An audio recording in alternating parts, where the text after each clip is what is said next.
Genesis chapter 4, the first offering, the first murder, and the God who still marks mercy. Genesis chapter 4 begins with life outside the garden. Adam and Eve now walk a very different world, one touched by sin, sorrow, and toil. Still, they bring new life into it. Eve gives birth to Cain, and then to Abel. There is hope in that moment.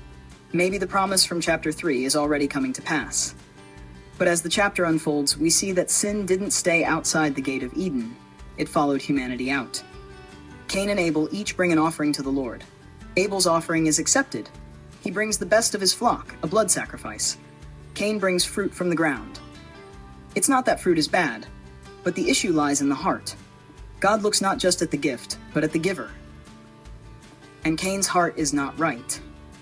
When God does not accept Cain's offering, Cain becomes angry, but God speaks to him directly. He gives Cain a warning and an invitation. If thou doest well, shalt thou not be accepted? Then God says something striking. Sin lieth at the door, and unto thee shall be his desire, and thou shalt rule over him. Even in his anger, God is calling Cain to mastery over sin. The choice is still his. But Cain doesn't listen. Instead, he invites Abel to the field, and there, in the world's first murder, he kills his own brother. This isn't just the first physical death, it's the first heart hardened by jealousy, pride, and rage. When God asks, "Where is Abel thy brother?" Cain replies with cold defiance, "Am I my brother's keeper?" It's a haunting question that echoes through history. God doesn't let the crime go unanswered. Cain is cursed from the ground, but even here, God shows mercy. Cain fears for his life, and God places a mark on him, not as a punishment, but as a protection.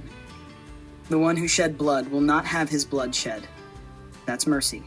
That's restraint. That's God, even in judgment, still showing grace. The chapter closes with a new beginning. Adam and Eve have another son, Seth, and through his line, people begin again to call upon the name of the Lord. Genesis 4 teaches us that worship matters, but the heart behind it matters more. It shows us the depth of sin, but also the depth of God's patience. And in the end, even in a broken world, God still makes space for redemption, relationship, and calling upon his name.